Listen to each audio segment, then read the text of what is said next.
I'm Reverend Father Danichi Hui. I am the Parochial Vicar of the Minor Basilica of the Black Nazarene, or the Quiapo Church.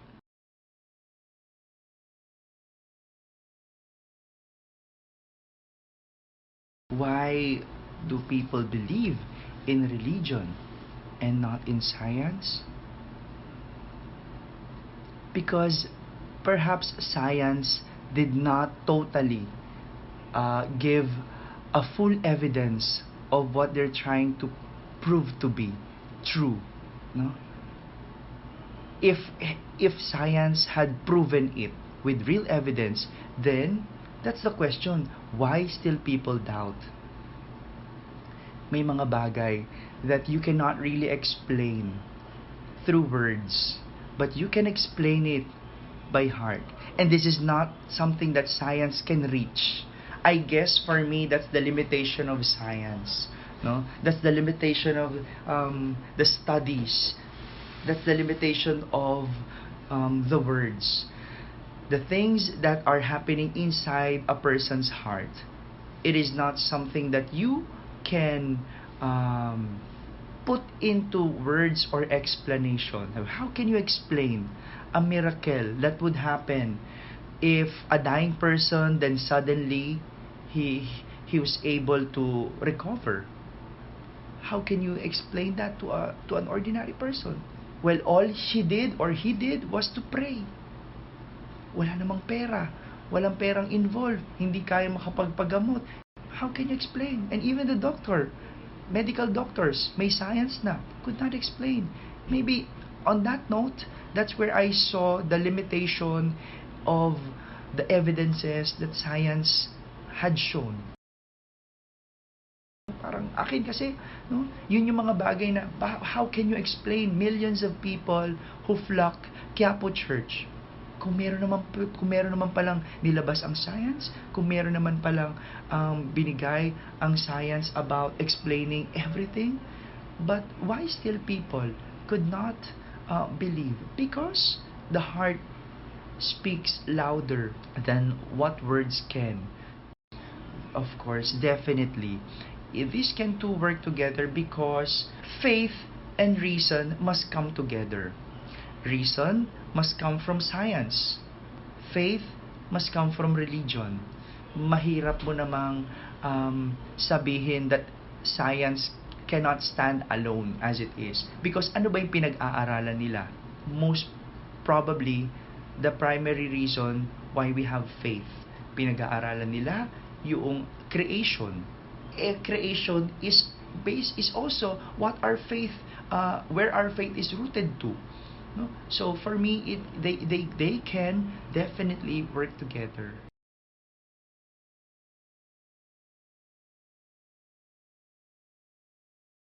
Well, when it comes to morality, when it comes to good and bad, because if the church would remain silent on the bad things that are happening around, then nawawala na ng silbi ang simbahan. Hindi naman nangingialam ang simbahan kung paano patatakbuhin ang pamahalaan, ang gobyerno. Ang pinapakialaman ng simbahan ay ang paano namumuhay ang isang tao. Nagkataon lang na parte ng gobyerno ay tao. Hindi sinasabi ng simbahan, ganito dapat ang gawin mo. No. Sinasabi lang namin kung anong hindi tama at ano ang mali. At tinuturuan ano ang tama. Hindi naman sinasabi ng simbahan na ang dapat gawin ng gobyerno ay ganito. No. Pero pag may mali sa gobyerno, kapag nakitang may nagnanakaw, sasabihin hindi tama ang magnakaw.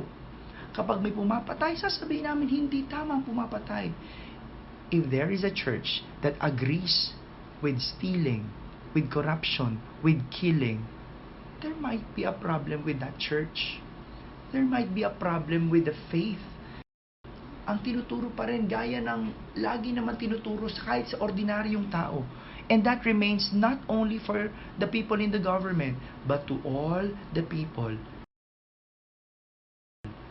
Tinuturo na hindi tama ang pagpatay, hindi tama ang abortion, hindi tama ang nangangalunya, hindi tama yung mga yun.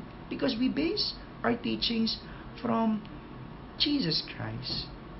Yun lang naman ang pinagmamatigasan ng simbahan because it has a strong belief on the moral foundations that came from Jesus. So, sa akin, there should no conflict between the two. Nagkakaroon lang siguro ng conflict when people give color to what the church is teaching. Media, in a way, siguro may nagagawa on that aspect. Of course, it depends on the person who is interpreting it. It depends on the reporter who is picking up a certain statement. It does not refer to a specific person in the government, but to the whole people. Nagkakaroon naman na ng conflict kapag nasamahan na ng biases. Syempre, hindi naman tayo pare-parehas ng relihiyon. Syempre, hindi naman tayo pare-parehas ng pinaniniwalaan. It's not about the color. And even before, yun pa rin naman ang turo. It remains and it did not change thousands of years before. I guess dun lang naman nagkakaroon ng conflict na dapat naman talaga walang conflict if we would just take things objectively and if we would just remain on what was written in the Bible. Wala naman akong kilala or siguro wala naman nag-declare sa gobyerno o politiko na siya ay atheist o walang Diyos o walang relihiyon.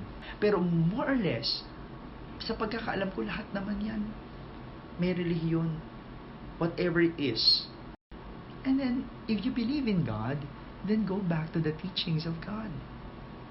Pare-reconcile mo lang yun if you will reconcile with your religion. If you reconcile yourself as a politician, as a government, with a God that you believe in, with a religion that you have faith in.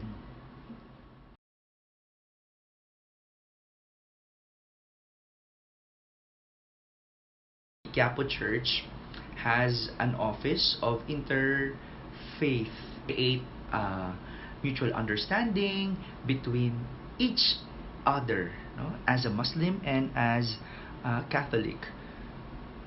Never there was a time that Catholic disregard other religion. We do not make each other believe on what we believe in, but we make each other live in harmony and peace. May ginagawa ang mga Muslim, may ginagawa ang mga Katoliko dito sa side na ito. And then we create programs where we would live as human. No? Can we live as people na dapat ay may kapayapaan, may kaayusan. Maganda yung initiative ng simbahan ng Quiapo Church ay nagiging maayos kasi we welcome them. Meron kami mga kabataan na mga Muslim na tumutulong sa programa ng simbahan para maabot ang mga Muslim. No? Meron kaming mga programa at activities na ginagawa para sa mga Muslim. And why do we do that? Just to create peace. Just to create harmony. No? Nothing about our belief in our own God, in our faith, but it is more of believe in living in peace and harmony. So yun yung aming initiative at yun yung aming ginagawa. And it is possible. The approach of the church is always universal, is always inviting people, all walks of life, all walks of faith. Kaya magkakaroon lang ng conflict yan kapag sinimulan mong mamili, kapag sinimulan mong tignan ang isang tao ba sa kanyang pananampalataya at hindi sa kanyang pagiging tao. It is possible to create harmony when you look at each other as people, when you look at each other as children of God. Yes, definitely. Because if you are saying that you are a religion, then you believe in God. Whoever God it is, kung sino man ang Diyos ninyo. Kung Diyos man yan ang pinaniniwalaan mo, ang nais lang naman ng Diyos ay kabutihan at pagmamahal.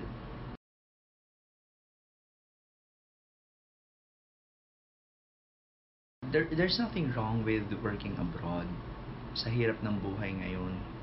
It is an instinct of a person to to do something when he or she is in pain, where he or she is in deep poverty, di ba? Nature natin yun. Kapag wala ka, you would seek to find something, to do something. Hindi mo naman hayaan sarili mo mamatay sa gutom.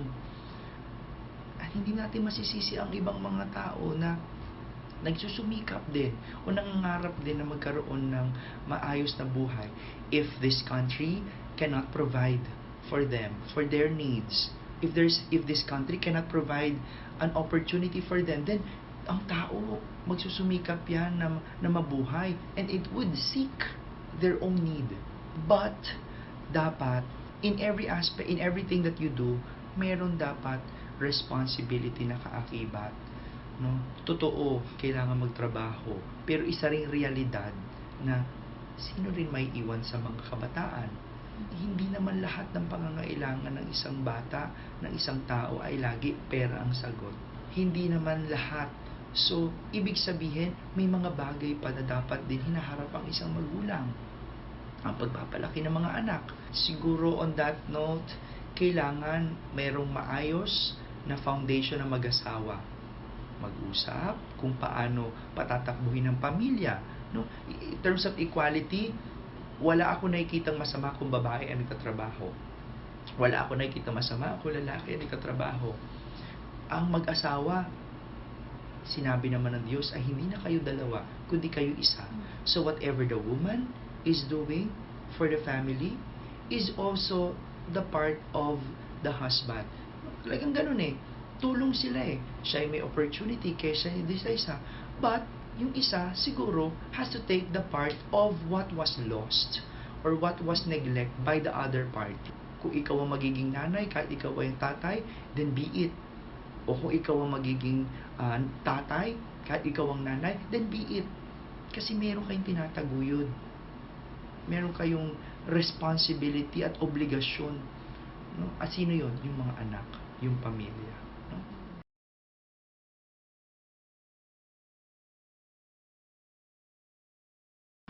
Well, you know, homosexuality is not a sin. It's never a sin. And the church remains to teach that. No? Hindi kasalanan ang pagiging homosexual. No? Ang kasalanan sa pagiging homosexual ay yung ginagawa. The action that you do. Yun naman ang sin eh. Kahit naman hindi ka homosexual eh. Ang kasalanan doon, yung ginagawa mo. And the church, again, still remains and firm with its teaching na God created man and a woman. So, wala namang din hinuhusgahan ang simbahan other than the basis of what God said. So, nag-oppose ang simbahan sa homosexuals, no? Because they're people. No?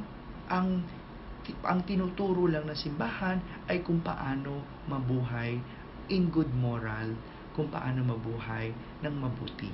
It's not all about sexual. It might be, kahit homosexual ka, kung magnanakaw ka, sisitahin ka na, tuturuan ka ng simbahan.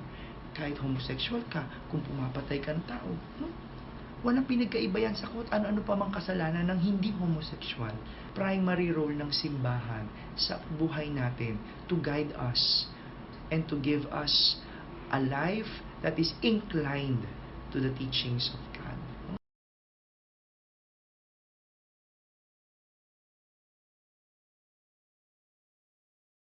Love is a universal language. Or when you work with the basis of love, then there's nothing wrong with everything that you will do. Because that is what God is teaching us. Ayun na yun. Kapag may pag-ibig na, nandun na may care, may malasakit, no? Selfless, understanding, it comes. Kaya that's why it's a universal language eh.